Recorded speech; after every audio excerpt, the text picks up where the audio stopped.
Tamko la matawi ya Yanga mkoa wa Iringa wa kutaka bodi ya ligi na Rais John Wallace Karia ajiuzuru. Tamko hilo hapo juu limetokana na kitendo cha kunyimwa haki timu yetu pendwa ya Yanga katika mchezo uliotakiwa kuchezwa tarehe 8 mwezi wa 3 mwaka 2025. Bodi ya ligi, tunatoa tamko kutaka bodi ya ligi ijiuzuru kwa sababu zifuatazo. 1. Kuahirishwa mchezo bila sababu za msingi kwa kuzingatia kanuni ya 34 inayoeleza sababu za kuahirisha mchezo ni kutokana na yafuatayo. 1. Kipengele kidogo cha kwanza, endapo timu ya taifa ina mchezo ndio unaweza ukaahirisha. 2. Endapo timu inayoshiriki mashindano ya kimataifa ina muda usiozidi siku 3 kufikia mchezo ndio unaweza ukaahirisha. 3.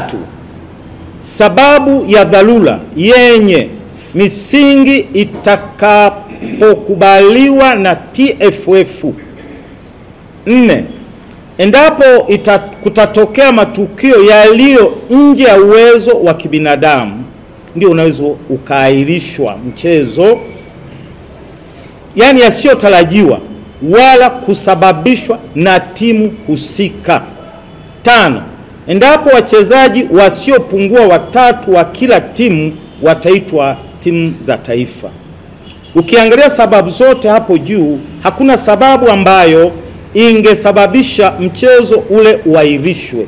Hapakuwa na sababu hizi zote, lakini mchezo kwa makusudi bodi ya ligi kwa kusikiliza tamko la mtu waliahirisha. Sababu ya pili, kutokufika uwanjani kwa kanuni ya 31. Kanuni hii inasema timu yoyote itakayokosa kufika uwanjani bila sababu za msingi zilizokubaliwa na TFF, TPLB na kusababisha mchezo usifanyike itakabiliwa na adhabu zifuatazo. 1.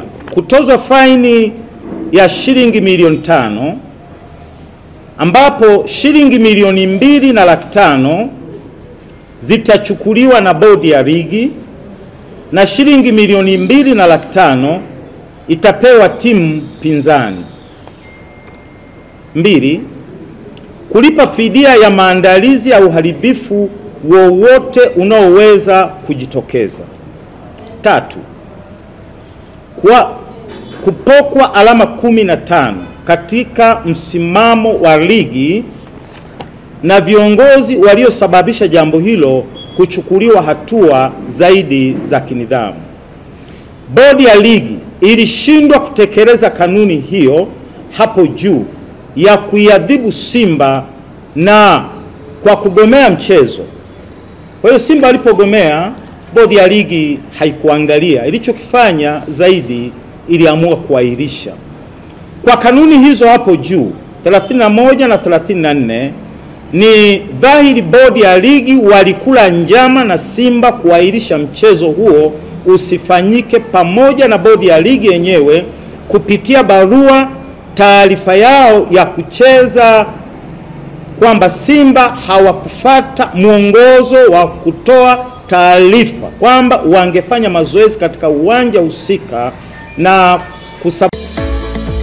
Vikindu New Village wanawaletea viwanja Kigamboni, Dar es Salaam. Kiwanja chenye futi 40 kwa 50 chenye square mita 200 kwa shilingi za Kitanzania milioni 2,300,000 tu, na tena unaweza kulipia kwa awamu. Viwanja vipo Rugwadu Magengeni. Fika kituo cha daladala Mwembe Mtengo na safari itaanzia hapo kuelekea site. Huduma zote za kijamii zinapatikana kama vile maji, shule, umeme na hospitali. Vyote vinapatikana. Kwa mawasiliano zaidi, wasiliana nasi kwa simu namba 0760042571 au 0714586642. Instagram wanapatikana @vikindo_new_village 001.